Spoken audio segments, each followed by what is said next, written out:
ஆசையும் கனவுகளும் எல்லாருக்குமே இருக்கிறது தான். அந்த விதத்தில் முக்கியமான ஒரு ஆசை எல்லாமே வீடு கட்டுறது.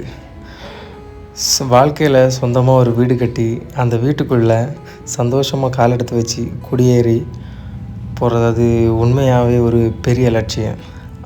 அந்த லட்சியத்தை அடைஞ்சிட்டோன்னா ரொம்ப ஹாப்பியாகவே இருக்கும். அப்படி தான் இன்றைக்கி என் அண்ணியோட வீடு பால் காய்ச்சி இன்றைக்கி நடந்துச்சு.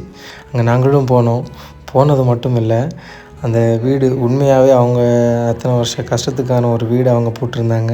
அதையும் தாண்டி ஒரு ஹாப்பி என்னென்னா, சொந்த பந்தங்கள் எல்லாமே சேர்ந்து வயிறு நிறைய திருப்தியாக சாப்பிட்டு பேசி சிரித்து அந்த இடத்துல மனசு திருப்தியாக நம்ம அவங்கள வாழ்த்திட்டு அந்த இடத்துல நம்ம ஃபேமிலி கூட டைம் ஸ்பெண்ட் பண்ணுறது உண்மையாகவே ஹாப்பியாக இருக்கும். இந்த மாதிரி மூமெண்ட் உங்கள் லைஃப்பில் இருந்துச்சான்னு கமெண்டில் சொல்லுங்கள்.